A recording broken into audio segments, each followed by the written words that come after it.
Okay, well, it's first off, it's an honor to be here. I'm looking around the room. There is a couple familiar faces and a lot of new faces in here, which I love. It's good to see some new people in the system. I do go back 20 years in this industry and in Anytime Fitness, which is crazy. My daughter is just about to turn 20, and she was born 2 weeks after we opened. Actually, she was born, 2 weeks before we opened our first gym. I actually left. We had her. Her name's Astoria, by the way. We had her, and then about an hour afterwards, I ran back to the gym. We were doing pre-sale to sell a membership. So, I go way back, and it kind of came full circle for me when Chuck Runyon came into my gym. I think it was about 4 weeks ago, and my daughter is now training at our Stillwater facility, and he came in. He's like, "Wow, this is really weird." It was like seeing, and my wife is a trainer as well, but he was just like, "It's weird. It's like 20 years ago, I remember walking into your gym and looking at your wife teaching these sessions, and I was like, oh my gosh, wow, I've been at this a long time." So anyway, I'm really proud to be here. So what's this EBITDA thing all about? How many of you guys know what EBITDA stands for? Okay, who wants to take a shot at it? I heard you, were you saying it? Started at earnings. Go ahead, what do you got? I got the E. Okay, earnings. Earnings before interest, tax, depreciation, and amortization. Amortization, good, that's awesome, yeah. Yeah, you get a hat. We'll get you a hat. Yeah, we'll get you a hat. The hats are here, and by the way, may or may not, logistics. Yeah, we got some hats for everybody too. Which, by the way, I gotta give props to Bobby Hines, because 2 years ago I was at a Anytime conference and he was wearing, Brett, let's see your hat right there, is the same one? He was wearing that hat, and I was like, I'm putting that on our FitBooks hat, so.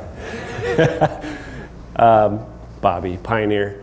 All right, so EBITDA, earnings before interest, taxes, depreciation, and amortization, otherwise known as, right, profit or NOI. In fact, I want to give just a little bit of descriptor on this because sometimes it gets a little convoluted. Some of you may or may not know, but you've got profit, which typically is what you see on or net profit is what you'll see on your P&L at the very bottom, and usually that's the one that goes to your accountant, right? But it includes taxes, depreciation, interest, all the things, right? Because you're going to utilize that for your tax write-offs.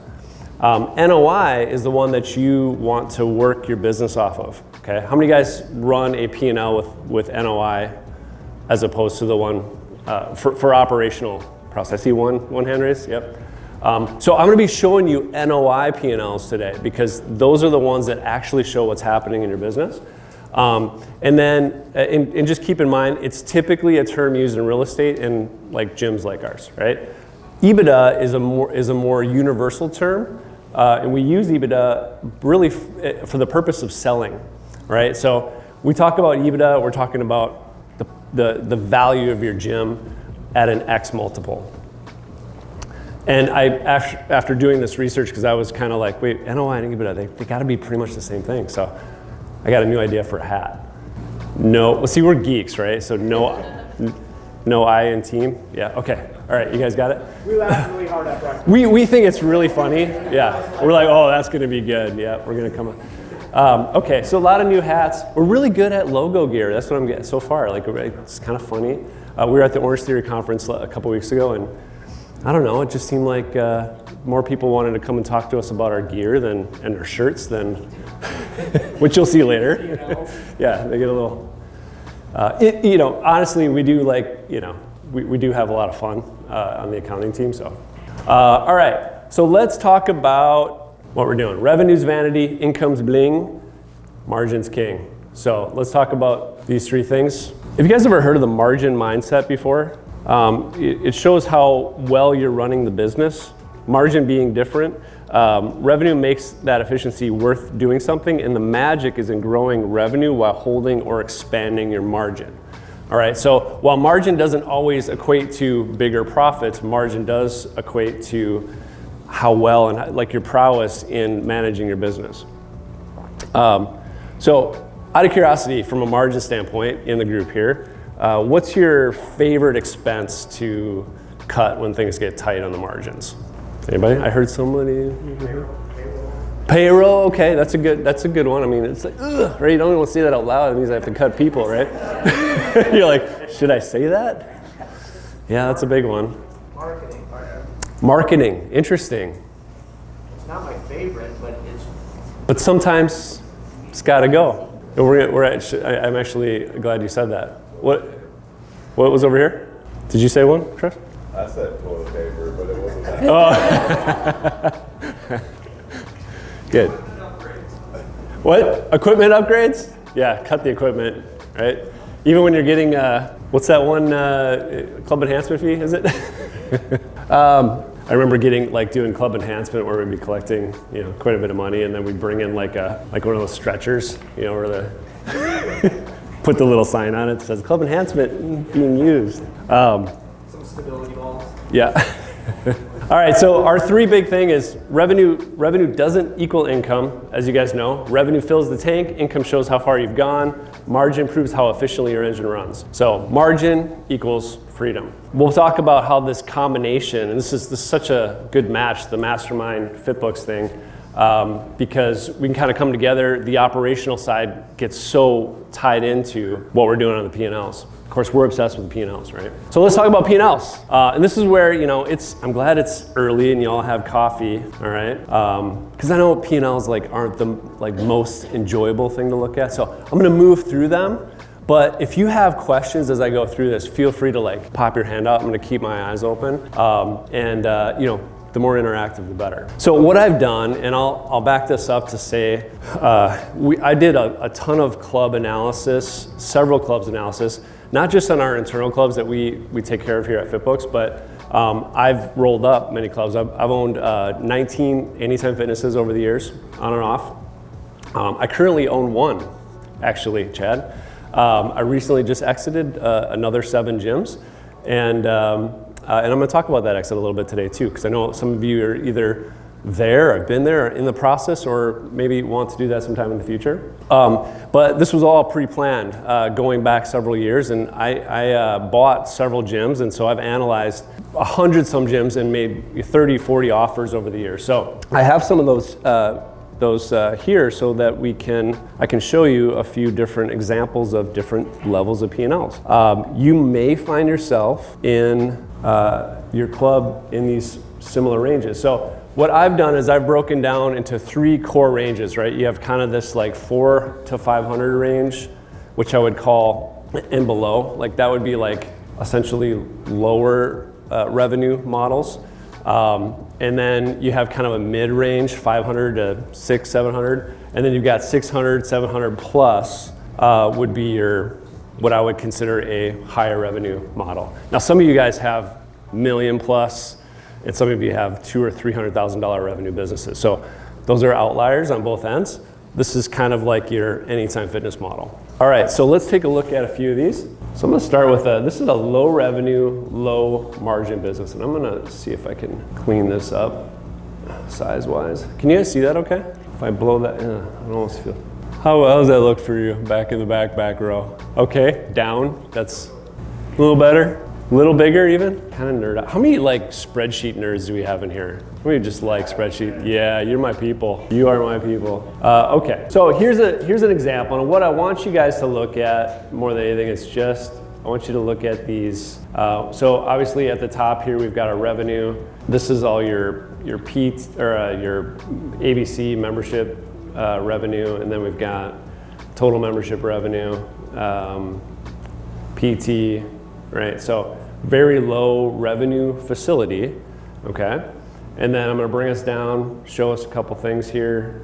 I'm gonna kind of blow past some of the ancillary numbers. Not that I don't measure those, I look at every single number. But some of the things to note here, we've got our wages right around 30%, okay, 88,000, which on a $300,000 business, this isn't bad. Someone's optimizing on this one, right?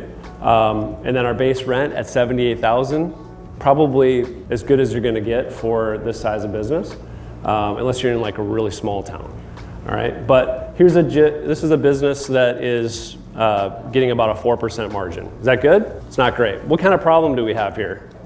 What's the biggest problem here? Revenue, right? So it's your first thought on something like this is like, okay, we got to get revenue up, right? You probably have trimmed down expenses as far as you're going to be able to go. So here's another example. Okay, so here's a business that is a little bit higher on the revenue side. So we're at $460,000, and advertising we have at about $18,000. Okay, now this doesn't include ABC costs in this one. So you've got your sort of ABC $600 a month Anytime Fitness payment, and then you've got your advertising above and beyond that. So that's at 4%, and then we've got wages at about 37%, right? Almost $170,000 on this business, and we've got a base rent of $170,000, right? So as you can probably guess, we got a bit of a problem here, right? So we got a low rev, pretty low margin. Obviously, we're losing money on this one. Just quick, after looking at some of those numbers, quick thoughts. What are some of the key issues with this business? Yeah, we got what's that? The expenses are high overall. Yeah, we got a big, and specifically our core ones. Rent's a little high, payroll, right? Now let's flip the script a little bit on this. So we've got a low revenue, high margin business I want to take a look at. So here's a business that's doing about the same as the last one I just showed you. Bring us down to, I'm trying to go a little slower here so you guys can see in case anything stands out. Okay, we got payroll at 26.7%. How's that? That's good, right? Okay. Come down here, we're looking at rent. That looks a little bit more like that last one, right? 78,000. Okay. What do we think is going to be not bad, huh? So now here we got what I would consider a relatively low revenue business, turning a really nice profit, right? So it gives you some intel onto like, hey, there's always something you can do. There's always a size business that you can find yourself in to find and make money. All right. I'm gonna skip the mid, but I'm gonna go to a high revenue, low margin. Okay. So here's a business that is doing, let's see, $600,000. So it's a good business, right? $600,000. If you've got that kind of revenue, you'd expect a pretty good return. So punchline, payroll $250,000, 41%. Ouch. Okay, we got a rent at 178. So really at the high end, right? We try to stay between 10 and 20% on rent, but that's pretty high. So here you got a business that's only making $38,000 on that. It's pretty rough, right? So we got some things that could be done on this one to make some changes, and you guys are getting a pretty good idea of what the themes are. So let's take a look at a high revenue or a high margin one. So this one right here, now we're sitting at $800,000. Nice business.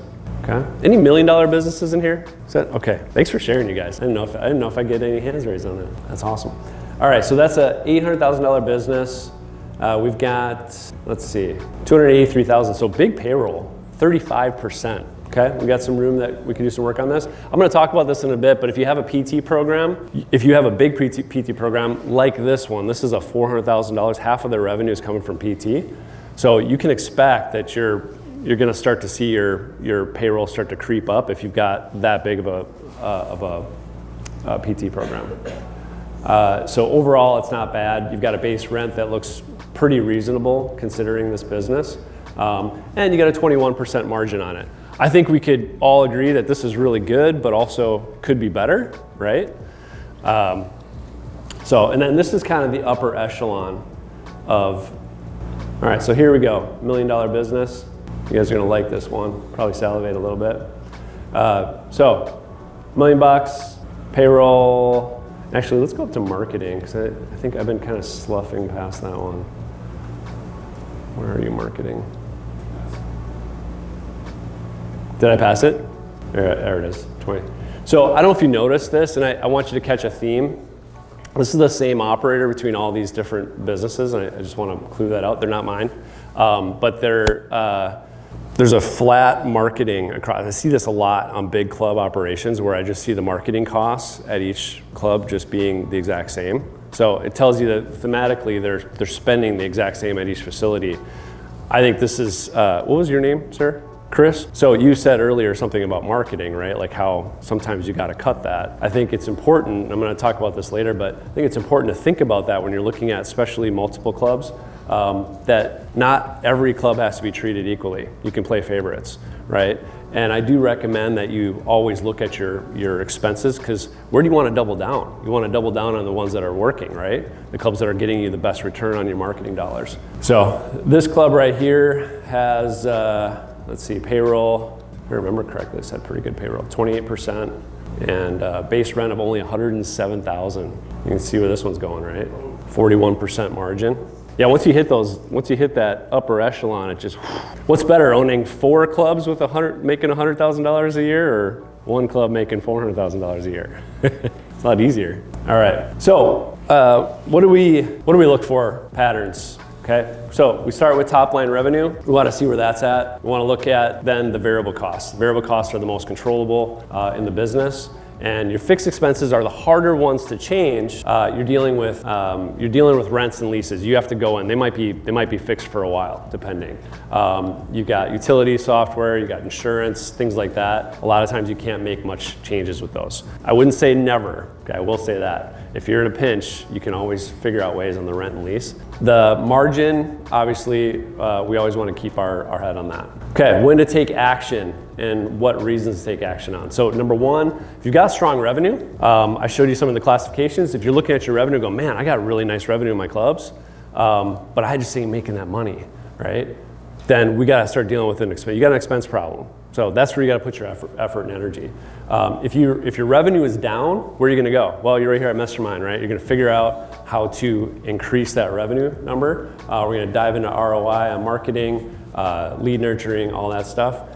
Hey, look, if profit's good, what are we doing, right? Sitting back, just relaxing, go to Mexico? Yeah, sometimes. Maybe start there, all right? But if profit's good, I always say the best time to fix the roof is before it starts leaking, right? So get out there, put some money back into your business. Keep in mind, yeah, you want to enjoy some of your profits, but if you put your money back in your business, or maybe you buy another business, maybe it's time to buy the second business, okay? What happens when you do that? We'll talk about tax later, but now you get to pile drive all that income into tax, because you don't want to pay, you want to try to avoid, if you can, paying tax on that. All right, so what are the margin killers? The first one is going to be high labor costs. Okay, so you nailed it right out the gates. My general rule of thumb is this, and this is general rule of thumb. Okay, but I can look at a P&L pretty quick and tell what's going on by looking at their employee numbers and their revenue. But if you're under $400,000, 1 to 1.5 employees. Okay, and then it basically goes up from there. So if you got $500,000, you're maybe around 2 employees. $600,000, 2.5, 3 employees, and so on and so forth. Again, depends a lot on what you're doing with training. You might have part-timers, all that stuff, but that's generally the rule of thumb that I look at if you want to get best profitability. Lease expense, again, kind of mentioned before, but like when you're negotiating on the front end of these things, that's your time, right? Like that's the time is when you're getting into these deals, and then whenever your renewals come up. I always try to, I'm just constantly looking for leverage, right? I want to keep my eyes on other opportunities. Maybe there's an opportunity to buy a building. Maybe there's an opportunity to move the building. I've gone into deals, I've done several leases where I've moved 3 years early and the landlord has paid for those 3 years for me. All right, has anyone else done something like that where they've moved early? They haven't? Okay. Deals are always out there. Some landlords are like, hey, we want to get this thing filled. Let's do something. So always keep your eyes peeled. If you got a lease problem, be looking, be on the lookout. There's always an opportunity. The other thing to look at with leases, if you got like a big gym, maybe you got a little carried away with the space, break it up a little bit, okay? I don't see situations where you go from a big gym down to a small gym where members get too upset about it, especially if you time it with the remodel, and then sublease your space, all right? That's a fix, right? You run into a pinch on rent, that's one of your options, right? Or you bring in some of these other options like, and I'll talk about on the margin builders, which is like physical therapists or other in-house renters that rent spaces inside your gym. Okay, member and client retention. So obviously things to think about. How many of you guys have tracked I'm gonna use the club enhancement fee. I don't mean to pick on it by any means. I've done club enhancements. We kind of joke about how many fees we can put out there to get members to pay for. But how many of you guys have measured the result of your attrition by having those extra fees? Has anyone done that? Well, we have, and we wanted to see what that actually had an impact on. And about 8 years ago, the numbers were conclusive. Like adding more fees dropped our attrition, made our attrition worse. So it was about 7 years ago, my average attrition was about 50%, which was decent. Currently, we dropped our club enhancements at that time. We didn't get rid of them altogether. We just stopped charging them. Over the last 7 to 8 years, we just bumped our prices up. You know, you add that $1, $2, just add it to the prices. And so we increased our overall membership revenue instead, and now our attrition is down to our average club is at 32%. Makes a huge difference, right? So this really adds to your margin as well, because now you're not having all those people going out the back door. All right, now let's talk about marketing. So 2 things about this. Only marketing that you can measure, okay? I think Anytime Fitness does a great job of doing like the geometric marketing. They're getting the name out there. And when I say great job, could they do better? Sure, I'm sure we could all make arguments on that. But I think we're getting the name out there, all right? People know who we are as a company, which is, I think, one of the strong things about Anytime. But marketing that you can measure is where you should be pile driving your numbers. And what I mean by measure is how many of you guys are actually measuring your marketing all the time, right? Keep up back there. We constantly are measuring our marketing. So I'm just gonna show you a little MIS sheet that I use for tracking. So we only run programs that have a return on investment, and we kill them immediately if they're not producing. All right, so this is just an example of I'm gonna go to, actually I've killed some of these recently, but I'm gonna go back to this one because this was we call it the fitness study, 28-day program. I'm not promoting a certain type of marketing program. This works really well. If you want to, keep book back there. I think you guys are doing this now, right? Fitness study? No, we're working on it, right? We're working on it. Sorry, I don't mean to put that out there. We're not working on it. But here's cost per lead. Great, cost per lead doesn't really, it's helpful to know because cost per lead doesn't necessarily equate to a return. What equates to a return? How many people signed up, right? All right, so we track every detail, where they're coming in, how we're converting. But like in this marketing program right here, we spent $14,000 and we had $216,000 in total sales, right, in the end. So that's about a 20-to-1 ratio, right? 4-to-1 is my absolute minimum on marketing. And if you're not getting 4-to-1, cut it. Honestly, the geometric marketing, it's not worth it. I always think of marketing as an investment. So, you know, if it's not getting a good return, cut it. It's gotta go, right? And I look at some of those clubs, like that $1 million club that's spending $20,000, and then you got the $286,000 club that's spending $20,000. I'm like, dude, spend $40,000 on the $1 million club, right? Because now you can turn that $1 million club into a $1.2 million club a lot easier than you can take a $286,000 club and turn it into a $486,000 club, because it's just not getting the same ROI, all right? That's when we talk about playing favorites. Okay, margin builders, increase your low labor revenue, increase your price of memberships. You guys know this stuff. Add things like sauna, red light therapy, premium. How many guys are doing premium memberships? Some sort. If you're not, immediately start doing those. You're gonna bring your revenue up. Add a few little things here and there. It doesn't really matter. Get your team good at selling it.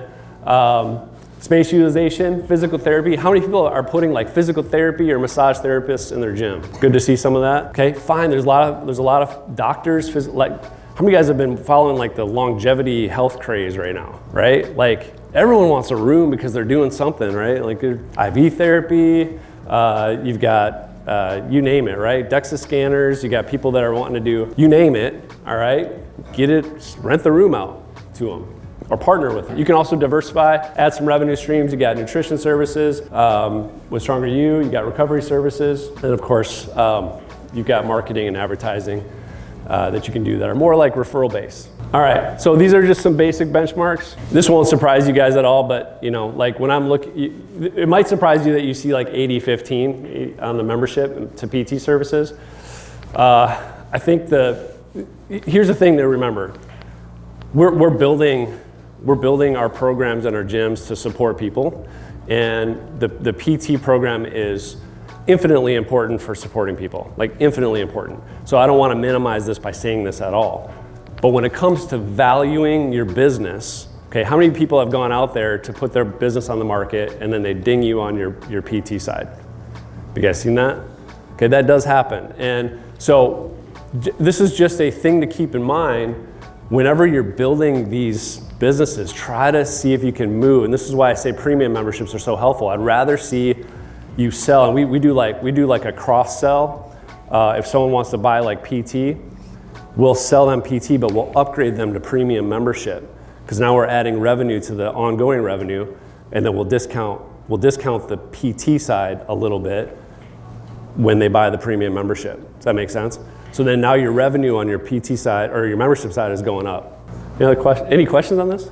Okay, so I got a little case study here. How am I doing on time? Good, okay. So the case study is me. I decided to exit my gyms 3 years ago, made a big plan, and my goal was to first buy gyms, which was kind of like, wait, you're gonna exit in 3 years? I wanted to build up my portfolio big enough so I could get a good exit number. So I went out and analyzed 30 plus facilities. I made 30 offers. I bought 4. I did find out that it's a lot harder to get the number that I wanted to, so I learned that I wasn't going to become one of those PE groups. But I did start keeping my eyes peeled for the private equity groups to find out what they were looking for and what they wanted. So made a lot of offers. What I learned in that process was exponential. So for me, I started to recognize by comparing all these gyms, I was like, man, I have really good revenue. Like my gyms, my revenue looks really, really good, but people were killing me on my margins. They were just doing way better. So I was a little fat and happy on the expense side.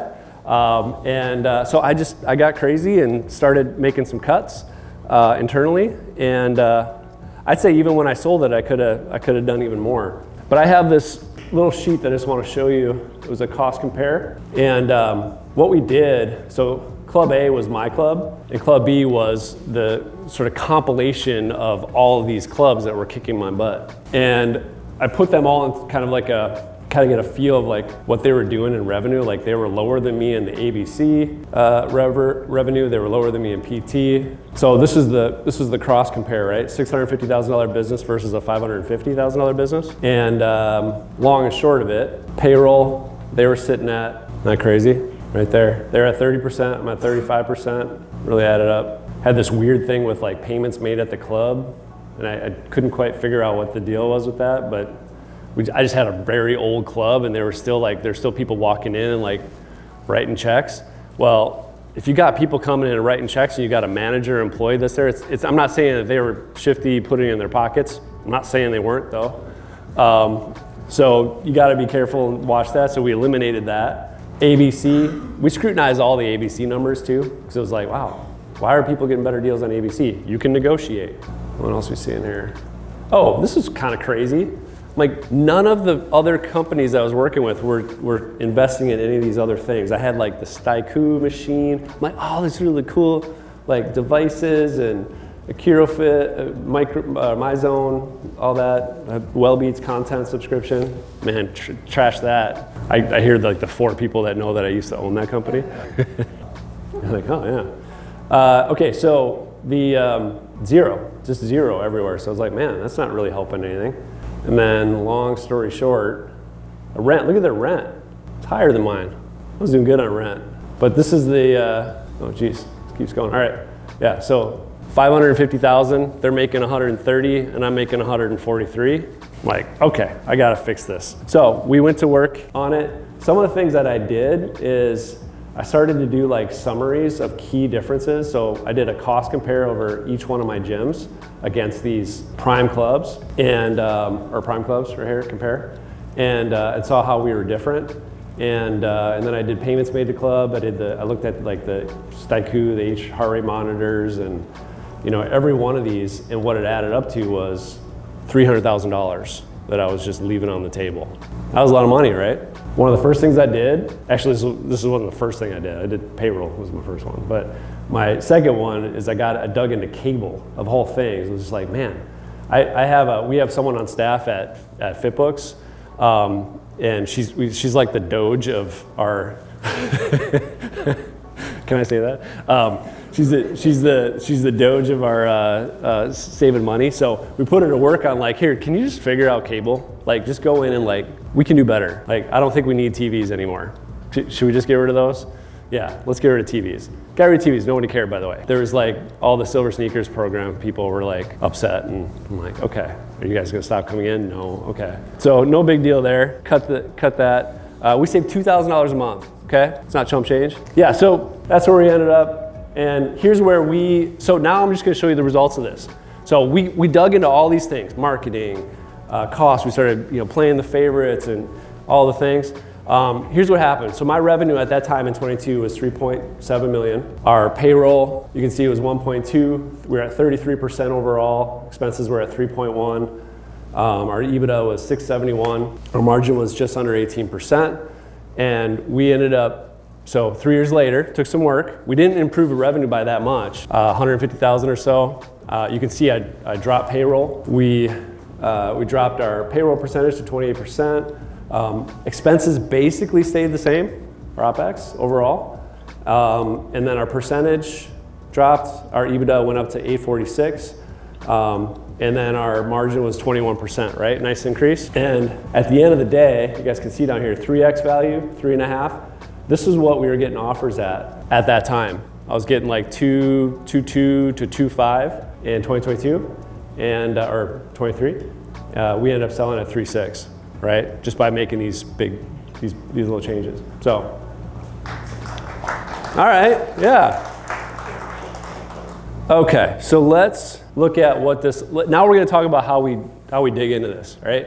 So when you're looking at optimizing your business, right? That's what we're doing, right? We're optimizing. You might be running a great business. We're not here at Mastermind to run just a great business. We want to run the most optimized, the best business, right?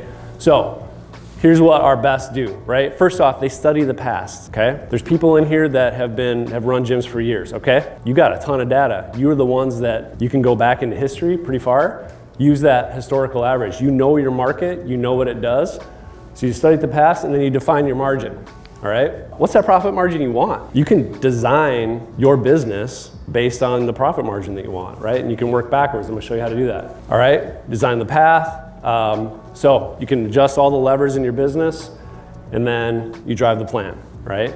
So you first have to have the plan, then you gotta go and lead the plan. That's the mastermind focus, right? Okay, so I'm gonna take you into spreadsheets again. So have a little sip of coffee, I will too. And I'll show you a little MIS tool, all right? And I use this with our customers. I do it for myself. For those that, and I will share, there's a lot of information, a lot of data here. I don't expect you guys to like walk out of here and be like, oh sweet, cool, I'm gonna go make a spreadsheet for it. It's not that simple, but I wanna give you an idea of how you can optimize your business utilizing this tool that I've used, okay? And by the way, don't judge me too hard on it. It's an old spreadsheet. I've been using it for a number of years, and but it works, right? So sometimes you just gotta stay with what works, right? We're actually working on digitizing this thing so it can be more automated. Okay, so here we go. I'm gonna start with just a big overview of this thing, and then so you kind of understand the framework, and then I'll work backwards. So the top section of this, and I'm gonna just, actually that's as far as I can go on this. So I'm just gonna kind of scroll down here. Actually, I'll start from the top. That's what we'll do. All right, so first thing that you'll notice with our guiding or sort of business planning P&Ls is that we take them by month, okay? A lot of people are like, why do you have a tab for every single month? And the biggest thing is because every month is different, is it not, right? Every month deserves its own attention, all right? So we plan every single month. We use sensitivity around this, right?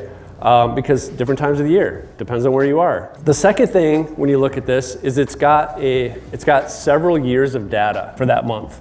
Okay, so we know what that month looks like in 24, 23, 22, and as far back as you have data for. All right, where do we pull this data? From all the sources that you guys pull from. ABC Financial, Club OS, Club Hub, whatever else you track. These we've identified as the core KPIs of the business. Why is it in the P&L? Well, because this is what drives your P&L. It's your performance, your KPIs, right? So you got memberships, coaching memberships, that's your whole top line, okay? And then all of this extrapolates into a working P&L. So you've got your actuals over here with year to date. We've got all of our revenue lines for the business, and then we get into the expenses. Now you guys are probably gonna look at this and go, my P&L doesn't look anything like that. I have like maybe 15 lines, 20 lines. The reason why mine is so extrapolated into all these details is I wanna know I scrutinize every number. Okay, why do I do that? Because I am, I don't know, I guess I'm a nerd. Yeah, I'm a mad scientist. I want to know, like when I go through these plans, I've been doing this for 20 years, every time I just go in, I do these plans myself. It takes me 8 hours per plan to sort of that's just to reformat it, to get it set and then put the new plugs in and regenerate what the numbers are going to be for this year. So I spend an entire week at the end of the year, usually November, just going through all my business plans. I only have to do one this year, which I'm really excited about, by the way. But this is how you get into every single number, right? So I'm gonna bring you guys down to the most important number, which is profitability, right? And I do two things. First off, I've got the club net operating income and I've got the PT net operating income. I wanna know how I'm doing on both, okay? So the way that I have this sheet working is that it'll pull out all those different expenses for each business category. So you can see I make about as much on this particular month here on PT as I do on my club net, right? So we have a 31% margin. Okay, so now I'm gonna go up and dial in and show you how this thing works, all right? So some of you back there are like, I can't see. Okay, I think I can get a little bit. Is that fairly readable back there? All right, so what's happened here? One of the things about this sheet is that this line is all the plugs, okay? Now I call them plugs, I don't know why. It's just kind of a weird name, but it's just where I put in all the data, the metrics that drive the plan. And the reason why I have this not just off like on another spreadsheet somewhere is because every month is different. I change these plugs by month because, again, we scrutinize the month, not the whole plan. So we'll look at January and be like, you know what? Last January, I was closing at, if I scheduled an appointment, I had a 75%, roughly 75% show rate, right? 45% or booking rate, 45% show rate, and then we were closing at 65%. February might drop to 45%. Right, so I'm changing based on like historically how have we been doing with performance. It does change, time of year, January, right? And then we go in, and when we make that plug, so I'll look at like 2024, right? So 2024, we sold 32 members, 11 transfers in, and then we had 17 PPVs. I thought the PPVs were a little bit high, so I dropped them to 15, but I kept the number at 61, and we're gonna shoot for 35 term memberships this year, right? We don't sell paid in fulls anymore, so that's off the table. But let's just say you're like, you know what? I think we can do better than that, right? So you make your change here. When I make any changes all the numbers down here. So your total invoice sold is gonna be based on what your club sells at that month. You're gonna have your transfers out here. I'm gonna back that out again. You're gonna have your transfers out. I track our exits. Okay, I wanna know how many people were supposed to be leaving my gym that month, and how many we're gonna gain that month. We've got an attrition percentage. Again, looking at history, last year it was at 2%, but the year before it was at 4.2%. Well, I'm not going back. So I decided to go 2, right? By the way, you start these plans, you start this plans with where you end in December, right? So I estimate that usually in November. I go, okay, I think we're gonna be here, right? And then right before January 1, I go in and plug those numbers in. That starts the interaction with the business. And then we've got our coaching memberships down here. We sell some boot camps, premium memberships. We want to track that. Cancels, expires, renewals, and yada, yada, yada, right? So all these changes here start the escalation, or everything extrapolates down into these numbers down here. So I know what I get for an average down payment that month, average paid in full. You can see like my average ABC deposit's 51. If that goes up to 52, you know, it changes that number. I don't know like when I like go in and click into these numbers, if it's like, oh yeah, I get it. You know, it's like I kind of nerd out a little bit on some of these calculator things that we have here, but it's really not that, it's not like advanced science or anything like that. So, but yeah, so we've got our membership draft down here. We've got our total monthly PT draft. We're getting about $130 average per client, and so we extrapolate that out. Now, here's another thing to look at is when you're starting to dig into these P&Ls as you're doing it, you go, dang, I'm $130. This is another thing I love about doing these business plans is that it makes you aware of like, wow, why am I only $130 and why is everybody else doing $200, right? How about we figure out how to improve this? And so I may look at this and go, okay, next month it's gonna be 135 and then we're gonna shoot for 200. We're gonna keep growing this number, all right? Same with, obviously I'm gonna bring us down to the expense lines. This payroll area, uber duper important. It's a little overkill what I have here because I track every little item that comes out. We've got our fixed cost of salary and then we've got our percentages, our sales, and then a lot of history. What I do is I compare this. So this thing ties into a little payroll projection sheet, okay? And it ties, here's our budget over here. I just make sure that when I go into this next year, this payroll number that I'm budgeting for is gonna be the actual where we're gonna end up. And we sort of assume that they're gonna hit all their bonus structures and we get that in there. Okay, so that's payroll, and let's see, ABC, we look at every one of those numbers. Because as you can see, I cut out a lot of that PT stuff, really kept it down to just the my zone. General liability, insurance, blah, blah, blah, you guys know all this stuff. I'm just gonna, by the way, this is another spot, I think it's important. Like how many guys get surprised mid-year when your rent goes up, right? Because you gotta go into those, for most of us, we have tier leases, right? They go up every year. They shift on you, okay? Go in, write that in so you know what the end result's gonna be. Cleaner expense right there. I might look at this and go, you know what, $1,000? I wanna make a little bit more money this year, right? And this is where you go, this is where you guys have control, right? So you go in and you start playing with this on a monthly basis and go, you know what, I wanna make 25 grand this month. How do I do it? Go back in and start changing the numbers to your favor. Maybe you're adding a little bit in revenue, okay? Maybe you're going in and be like, you know what? Manager's cleaning this month. We're not gonna do cleaning anymore. $1,000 gone, right? Or you're gonna change up a couple of the other numbers. Maybe we're gonna renegotiate rent, right? But take the whole point of this and the purpose of doing this, you guys, is to be in your business and strategizing. You can earn, I've seen this so many times now working with people. You can earn so much money by not changing anything about your business on the exterior, by going out there and trying all these sales tactics and everything else. You can just start making money by planning, right? Internally, all right? Take the time to do it. You're gonna get your reward on it.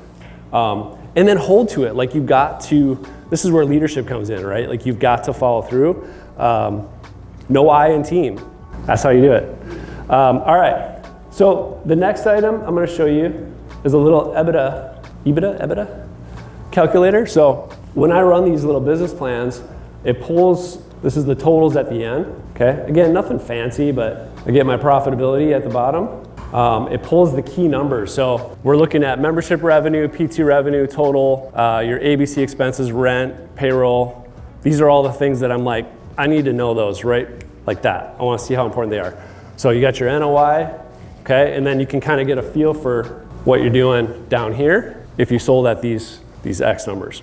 Okay. And I'll share that we had during our exit, I don't know if you guys knew this or not, but when you go to exit your gyms, you get a higher multiple on your four-wall club if you combine more clubs. More clubs, you're gonna get a better value on it, typically. A lot of times they'll pull in your regionals, but I've been finding more often that they're not looking at your regional support, okay? And this is where I wanna talk a little bit about, quickly about how you guys structure your businesses, okay?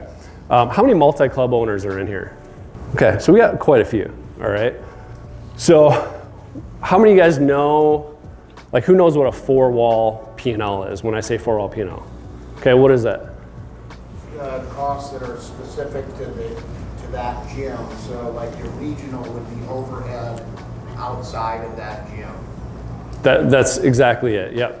So, and I'm gonna advocate for this, when you guys are doing your P&Ls, okay, I'm gonna show you, let's see, I'm jumping ahead here a little bit, but when you guys do your P&Ls, we took us a few years to get this figured out, but we started to, so Enjoy is the name of our corporation. So Enjoy All is where we dump everything. So it's all the business together, you got the regionals, everything else. And then each one of these tabs have a month over month and year over year, okay, that we're constantly looking at to obviously see where we're at. But these are four-wall P&Ls. Okay, four-wall P&Ls being everything that if one person were to come in and buy this club tomorrow, that you could just be like, boop, here it is, right? Should always keep this and just have it ready to go. And it also helps you keep kind of club focused as well. So you kind of know not just big picture how you're doing, but what you're doing per facility. All right, and then you have your you have your corporation that's separate. Okay, which for me is usually a loser. Questions on that at all? Yeah. Explain why for valuation the membership dollars are more important than the PT dollars. Great question. Yeah. So clarifying, the biggest reason for that, which I actually am a big, like I'm looking for more of the PE people to not do that because I don't think it's fair to do it, but the reason why they do it is because it's labor, because labor is involved with it. So one of the biggest values of being in any type of a membership model is that doesn't require, you could literally not have you could have no one working in your gym for membership to keep going, right? So that's your biggest value in a 24-hour gym in any time, okay? Which is my big argument why I think it's still like one of the best models out there because that's what makes it work. If you have PT revenue, you have a trainer that could leave. You could have market conditions that change. Prices can go up. So much can happen with PT. And but I want to be really, really clear. That doesn't mean don't do it. It doesn't mean that it's not important. It just means that when you're dealing with valuations, it is important, it can be important. So again, I try to stay in that 25-75 range or less for an exit. Otherwise, you may get dinged on it. It happens. So, okay. Oh, the other thing I'm going to show you quick is, let's see, I've got this multi-club tool. I think that was this one. So when you pull all your clubs together, for you multi-club owners, we should talk about cash flow. And I just want to share with you another way to do this.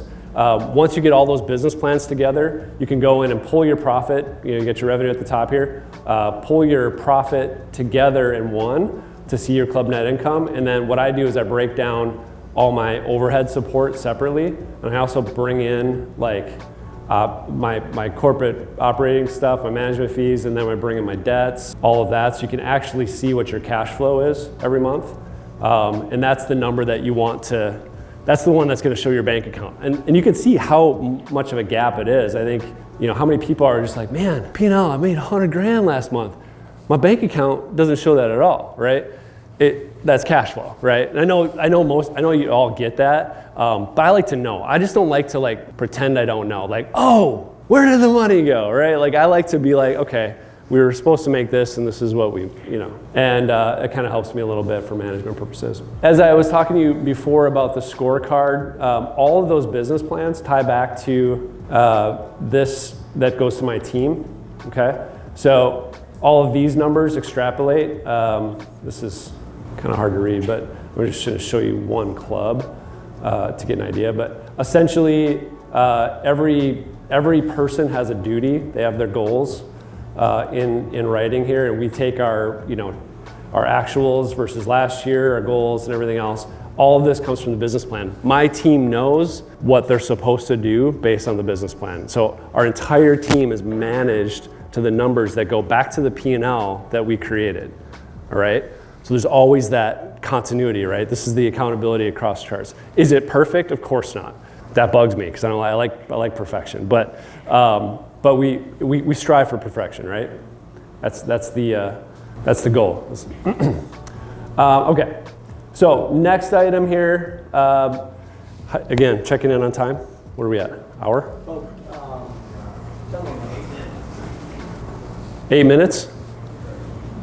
Sure, did you say sure? Okay, do you guys want me to show you a little bit on tax structure? Okay, 20, okay, good. I told Kayla I would leave in 5 minutes at the end, so we're good. You have a 30-minute presentation, right? Totally. Yeah. You can get it to 5 though. You flex, yeah. He's like, leave me at least 15 minutes, will you?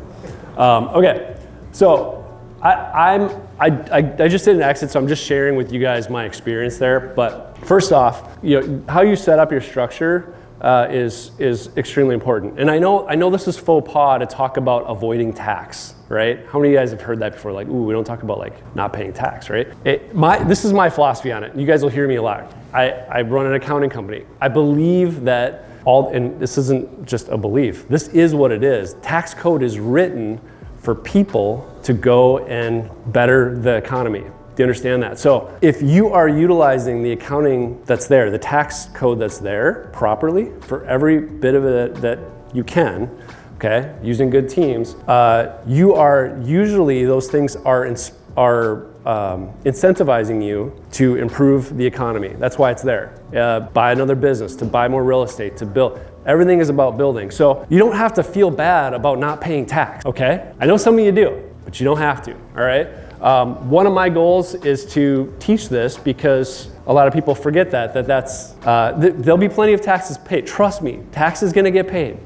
You're gonna have more employees. They're gonna pay taxes. It's just how it works. So let me just show you like a structural thing that I use. All right, so first off, structure is really, really important. So this is my lineup of clubs most recently. I keep a holding company. The holding company does all the payroll. Some of you guys probably already do this, but it took us a while to actually get this figured right. So a couple important things. All of these are sub S's, okay? So they're sub S's, which allow them to be kind of run like S corps, but they also can file up under an LLC.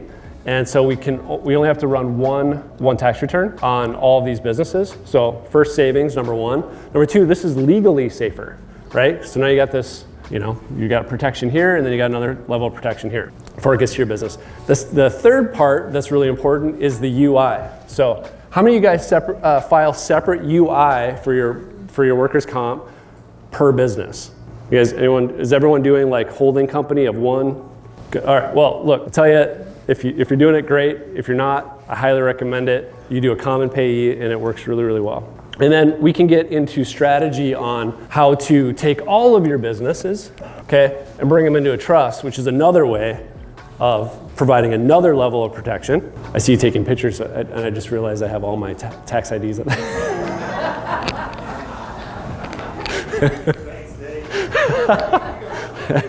I'm selling it all anyway, so it just doesn't matter. It'll be fine. It's okay. Oh, that's good. Just take a second to take the tax IDs out. I should, might as well. It might be in the small print. Anyway, so I already showed you guys the 4-wall thing, right? Prep your tax plan. Okay, the last thing I'm gonna show you guys is when you go to sell to prepare your tax. This was one of the coolest things I've done this year. It was super expensive to figure this out, but when I went to sell, I wanted to figure out, and I tell you what, I couldn't even on my own, I'm just gonna admit, even on my own team, we didn't have like the capacity to really, really strategize this. We do now because I worked on it and figured it out, but we had to do a lot of, me and ChatGPT and a few others, we had to figure out like what was gonna be my tax liability on this and how are we gonna avoid tax, right? You go for an exit, you're probably assuming that 30% is gonna go to the tax man, right? Like you're just like, oh, shit. No, we're not doing that. So I wanna figure out what it was. And you can see like my tax liability, I broke it all down. I figured out the FF&E, goodwill down, equity, goodwill basis, equipment basis. So, and we did like a tiered payout. So you can see here my tax liability for this year was supposed to be $756,000 on that sale. Ugh. Right? Then the next year, another 160. Last year, 170. So I figured that out and I was like, okay, we've got $1 million. How are we gonna do it? So then we had to dig in and figure out what we're going to do as a business entity to avoid this. And I am happy to report, it's not done yet because it's not the end of the year, but I'm happy to report that I figured out how to write off 100% of it. That we dug in with tax code. Now, again, I'm spending money to do this. I'm putting money out into I bought 32 Cybertrucks, and no, I'm joking.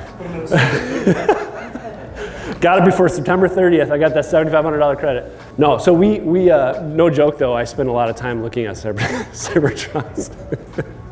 It's the best. Actually, Cybertrucks are the very best tax write-off. If you're gonna buy anything, it is 100% the best write-off, at least as of September 30th. But anyway, I didn't want to spend any time on that. I wanted to figure out how to do it. So we're building a different business, and we found a business to pile drive it into that allowed us to write off the 100%. So you do have to be forward thinking and building something else, but you have to, you want to figure this out because it's much better for you to go and take and use this to build the next business as opposed to giving this tax away, right? I think that's all I have for like stuff. I kind of threw everything at them. Questions on this, on any of this? I think, okay, well, you can also just talk to me later if you have any questions. On a new client, how with you're building these spreadsheets? What's How far do you go back? Like, what's that process like? great? That's a really good question. So it kind of depends on what they want to do. So I'll repeat the question. Thank you. So he asked, like, when you work with the customers on building out these spreadsheets. First off, I will just share with you, we charge like just for a rough baseline, we charge about like $2,000 to build that for a customer. Because we'll go back and our team will go in and look at all of your past data, but we usually only do like 1 year, maybe 2 if we need the data of going back, and then we'll help them build the plan based on how they want. And then once you get like the first plan, it's a lot easier to maintain. So year to year, it's about 8 hours of work. But it takes like 20 to 30 hours to build that like 4-year business. So I know that's a lot of work, but we do that per facility. We charge for it. Do you guys like that? Would you guys want me to like just give you the template? Yes. Would you want it? Okay. Okay. Look, I will clean up this group in here only. Is this okay, Jen? Can I give this? All right. I will clean it up. I'll send you guys the template. I will send it to you. If you want help, you can do whatever you want, especially my spreadsheet friends out there. I know you guys will figure it out. But my only ask is that if you need help, just come to us and we'll work with you. You know, we may charge you for it, but that's what we do. But the other thing is if you improve it or make it better, send it back to me because I want to see what the other nerds do because there's probably somebody that's going to do it better. All right, so that's that. Did I answer your question okay? Okay, any other questions for me? I know we have Q&A too, so why don't you take it to the next steps? All right. All right, am I on? Yep. All right, so that was a lot of wizardry for sure. Yeah, there we go. I am going to just walk through the next 10 or so minutes, like how do we get there, right? Like what do we do to kind of get us there? That is, Nathan is kind of a master at these with the 10 clubs and beyond and doing all the business planning and stuff like that. But what do we do on a daily basis here? I can't get this thing to work. Okay. I hate these automations. So first of all, big kudos to Mastermind. Thank you guys for having us. Thank you for the partnership. So a couple things I'll back up. When I spent my 12 years at Anytime Fitness, we had very limited data to help our franchisees, right? Like we have top line data, we know how many members, we know average member value, we know attrition, we know those things. And it was my job to build a team to help franchisees do a better job. But it really had nothing to do with profitability, right? We couldn't see your P&Ls, we couldn't see any of that stuff. So what really drew me to Nathan and FitBooks and Jen and this whole concept is like, now FitBooks has all of the information, including the ABC and the CoverWest and all that data, to truly help franchisees get to a point of improving their profitability. So it was really exciting for me, one, with my history with AF, but also being here with FitBooks to have that information. So what I love about this partnership here is FitBooks can really bring the data and deliver the what. Like, what is the problem? We can diagnose the P&Ls, tax returns and things like that, and understand what the real problem is, and then help you identify what you need to either improve, cut back on, whatever the case might be. Mastermind has all of the tools and the resources to help you take action and move those things forward and get you that ROI on the action items that you take. So I love this partnership because it's a perfect match of being able to really identify what the problems are, where the opportunities are, and then really detailed operations, playbooks, and things like that in order for you to take advantage of both of these opportunities. So I love that. But what do we do here at FitBooks? So 3 main things that we do is bookkeeping, advisory, tax strategy. So, and I'll walk through kind of a step-by-step process on how we do these things as well. the step-by-step process, first thing is there's an onboarding process. So it usually takes us about 7 to 14 days to get all of the information, all the bank account information, get everything connected so that we can get all the data that we need to create the P&Ls. So timely and accurate bookkeeping. We have different levels of this membership, and depending on which one you get, it's either 10 or you get your P&Ls on the 10th or the 15th. We also have quarterly strategy sessions with an advisor, so we go through all that stuff. We look month over month, we look over Q over Q, we look year over year. We identify all of the areas that you could end up needing, again, opportunities or areas of improvement. We also have monthly or bi-monthly check-ins with the advisor. We create action items. We track those action items month to month to make sure that you're progressing. And also with these quarterly and monthly sessions, we also talk about tax strategy as well. So we want to make sure that you're doing the things throughout the year that you need to do to save on taxes at the end versus waiting until the end and then crossing your fingers and hope the tax man doesn't ask for a ton of money. Step 5 here, again, I guess I just kind of talked about that proactive quarterly and yearly tax strategy, and then end of year review and next year planning. So, and again, this in-depth planning that Nathan talked about, that is an extra thing, but we do obviously a general goal setting strategy session for both yearly and quarterly along the way. So from a P&L standpoint, and Nathan, I'll go through this pretty quickly because Nathan covered a lot of this. He was adding a bunch of stuff in there as I was adding stuff in here, so we have some duplication here. But what we try to really do from a P&L standpoint is we really try to look at the big rocks first, and then we just continue to break it down into the smaller ones to identify. So if we're looking at some of these big buckets here, and we find that your COGS is the thing that is the biggest problem, we just zero in on the COGS and we dive in there. If it's net profit, if it's operating expenses, whatever it is, we identify what that is, and then we start to narrow our focus and then identify 2 to 3 things that you can work on every quarter. We have to make sure to ask a bunch of questions. So this kind of goes in the advisory side of things. Is, are the revenue streams balanced? Do we need to add any revenue streams? Is payroll efficient?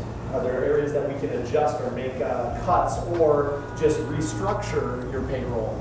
Are you overspending anywhere? And I always talk about it, whether it's purposeful overspending, right? So if you have a year anniversary and you overspend in an area, great. We know that was planned, that was accounted for. But if there's something that's happening that you're not aware of, it's a great way to catch those along the way. And then lastly, is there consistent profit? What do we need to do to make sure that we are taking action on the thing that will create the biggest return for you? And then, of course, we take action, right? And Nathan covered some of this. Strong revenue, low profit. We want to audit payroll expenses. If the revenue is down, let's figure out how to gain revenue. Mastermind helps a ton with that. And then if profit is good, where do we want to put that money to best maximize sometimes our tax strategy as well? It could be a big opportunity to buy some equipment, or maybe there's a reinvention coming up that you need to do that you need to reinvest, and that will help you on the tax side of things as well. And then just continuing down the take action plan, again, comparing month over month. Trends are super important. Month over month, Q over Q, and year over year. You want to look at the trends, what the direction that your business is going, and hopefully it's going in this direction. But also, I love to look, as Nathan mentioned, year over year by the month, because you know that it's seasonal and different things happen in those months, and you want to know what happened last year in March to be able to predict what's going to happen this year in March. Gross and net profit margins. So this is important, and it kind of depends on maybe your accountant does it a little bit differently. COGS could be associated with personal training. They may just be in a payroll line as well. So depending on what that is, you might need to make sure to watch the gross, but obviously always at the net side of things. Payroll percentage in revenue, again, we talked a little bit about that too, and then those unusual expenses. All right, so I'm not going to go through this in detail, but what I want to show you is that we also have these quarterly strategies, and these are all very seasonal. They're very, these particular ones are very AF-centric, but we go through this and then we customize this based off of your P&Ls, your tax returns, and things like that to make sure that we're really hitting on the most important things that you need to be attacking every single quarter, every single month. So I just want to show here that, listen, we've got a plan for every quarter to walk you through these things, make sure that you're on top of things. And you'll also see in here, things like, May's a great month to audit and membership price adjustments. Because you want to take the summer, make any adjustments that you have so you're ready for the fall when kids go back to school and everybody's ready to get back into fitness. So those types of things are very seasonal, and we have those all accounted for. So again, I won't go through all these, but you'll obviously have the recording. We'll send the P&L and stuff like that over to the team. You guys can look through these. But for time's sake, I'm just going to buzz through real quick, and then I'll get into some tax stuff real quick. All right, so how many of you strategize from a tax standpoint all year long? First quarter, you're doing things. Second quarter, you're doing things. How many focus on that throughout the year? Okay, so super important to do, and I'll talk about a little bit of why, the difference between tax prep and tax strategy. So prep is what you do the following year when you're getting ready to submit all of your stuff and you get it to your CPA, they do the tax return. That's a very reactive process. So from a timing standpoint, prep is what happens after the year ends. It's a reactive type of situation. Strategy is done during the year, it's proactive. By the end of the year, you should really already know how much liability you have out there and how much tax you're going to have to pay in. It shouldn't be something that you're crossing your fingers for, hoping that you don't pay a ton in. The purpose, prep is focus on compliance, accurate returns. That's all it is. Strategy is focusing on minimizing taxes, legal tactics to reduce your tax liability. Scope, prep is just reporting what's already happened. So it's already happened. You can't change anything. You can't do anything about it. You just go, hey, here's all my stuff. Find me ways to save money, right? And then the strategy, planned actions to improve future outcomes all throughout the entire year. The approach, the prep is just a transactional service, one and done. Strategy is a relational, ongoing, quarterly reviews, planning, projecting, to make sure that you are taking care of everything you need. Also, so you're not cramming at the end of the year. Oh crap, I need to buy a bunch of stuff. I need to do this, I need to do that in order to save me some money. And then lastly, value. Prep is just identify the deductions. Strategy is unlock substantial savings. So as Nathan kind of talked about was, oops, oh shoot. It didn't forward over to, can you refresh real quick your presentation? Oh, you got a new one? I added one super special secret slide, but if I can't get it, I'll send it to you anyway. Just refresh. Did it work? I'm gonna try it right here. Let's see. Give me one sec. Oh, we gotta do all the way down. All right. That's all right. I can get there. Just screwed everything up. That's what I get for messing around over here and making last second changes. Yes, that one right there. One up. Oh, this one? Yeah. All right. So we have a PDF. It's the 10 top tax strategies for fitness businesses. Oops, I'm gonna go. All right. Oh, did it go to the beginning again? Yeah, will you go to that one again? Sorry, y'all. We'll figure this out. 3 minutes to figure this out, Nathan. 3 minutes. We can do it, I believe. Keep that slide up there. Yeah, let's get some more shots of that. My retirement plan is all on that slide. So we have this PDF. It's the top 10 tax tips to work on throughout the year so that you can save significant dollars. If Ed was here, he'd probably be strangling me for putting this particular chart up here. But the 10th strategy is just using a CPA and strategically planning. I'm going to get you all this, so don't worry about seeing what this is.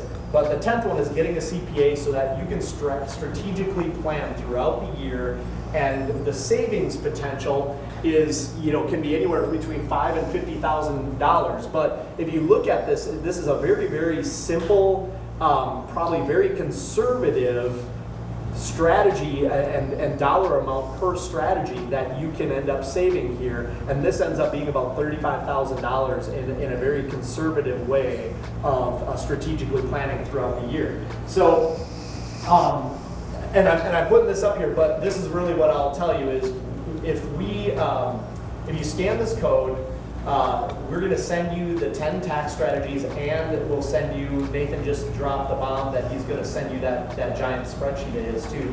So if you guys want both the 10 tax strategies and Nathan's spreadsheet, just scan that. We'll get your information, and then we'll send all that out here shortly. So, but this is a really important thing that I work on all year round. I'm just constantly, and I probably spend too much time on it because I literally don't want to pay any taxes. And so I spend a lot of time focusing on making sure that I'm doing the things I need to throughout the year, paying my kids through another LLC that I have, all kinds of fun stuff that we can do here. But go ahead and scan that, and we'll close up here. You want to have any parting words, Nathan? I don't have any parting words, but we have 30 seconds for Q&A. Yeah. 30 seconds. Any quickies? Yeah. Have you ever studied, or have you ever done where you raised people's membership dues and then see how many members you end up losing, and whether or not that's an effective strategy to boost revenue? It's funny that you bring that up, because I actually had that in there. I was going to share that we did do that. Started doing it in like just after COVID, which was a really good time to do it, like the next year. My strategy was this, and I can send you guys this, how we did it. But we took the lowest, like roughly 100 of each facility, and we brought them all the way up to our new pricing. And instead of taking so I learned this through talking to other people that did these price increases. If you do these really small increases, it actually has the same impact as doing big increases, right? So if you send out, $2 extra, then bump everyone up $2, everyone sees that it's changed, right? But if you jump them up like $15, they have the same impact. It's just how you frame it on the front end. So we put out a big post. Instead of sending it to everybody on our list, because someone that's at $55, if our current rates are at 60, let's say, jumping out $5 isn't like, it's almost not worth disrupting them. But the people that were paying $35, bumping them to $60, I'm getting a return on, right? So I just sent to those people where I was getting $15, $20 extra a month, and I got the largest return on that jump, and we only had like a 1 or 2% fallout, which blew my mind. I thought it was going to be way higher, but we framed it like, hey, we need to bring you up to normal prices. Our new regular pricing is this, and I'm going to give you a 25% discount, and I'm going to bump you up to premium. That's it in a nutshell what I did. Yep. Yeah, Devin. Do you recommend doing that yearly at the end of the year? Some of these transfers you get, you miss them. That's a good time to do something. Yeah, so Davin asked if you should do it yearly with all these transfers. I think you could. I would go in and grab, again, those lower people. You don't have to send it to everyone, but just they're brand new to your facility. I also recommend if someone comes in and transfer to your gym that you can, if they're gonna stay, bump them up. And some people don't agree with me on that, and we don't do that in every case, but I think that's the time to do it. Good question, Davin. How are we doing? I just wanna check in with you guys. Got time for a couple more? Okay. I saw you had a question here, Rob. No, you good? I answered it? Okay. Is there any other ones? Yeah? You had touched on a couple times on like payroll costs being, right, so 30%, and I saw some number of 30, 35, 45%. So even if we called it somewhere in the middle of that, is that also including owner salary, or do you take that out to a separate? So owner salary would be off the P&L unless they work there. So if in my mind, I'm like, okay, let's say you're the owner and you're paying yourself $100,000 a year. Well, you wouldn't pay someone else to do that job if you're the GM, let's say. If you're the GM of the gym and you're paying yourself $100,000 a year, on your P&L, you should pay yourself what you'd pay a GM, which would be $45,000 a year, right? And then you pull the rest of it off in that example. If you're not working there at all, then totally pull it off the four wall. Okay, so then what's that benchmark? Is it 30%? So I didn't clarify that before, but 10 to 20% on general management, and it can range from 40 to 60% on PT.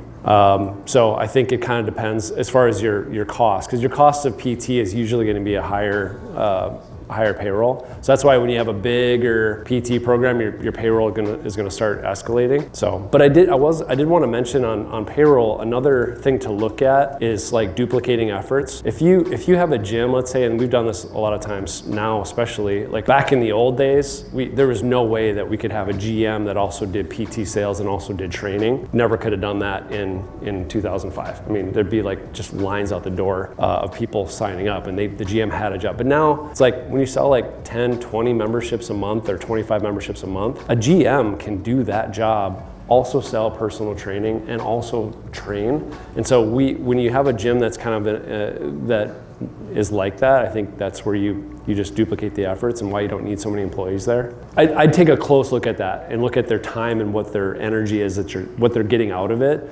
And you'd be surprised, like a GM can do, or one employee can do a lot more than a lot of people think. So. And just to clarify on that, Yeah. you said 10 to 20% for the management, 40 to 60 is just of the PT revenue, right? Of the PT revenue, yes. Blend Yeah. is still going to be 35%.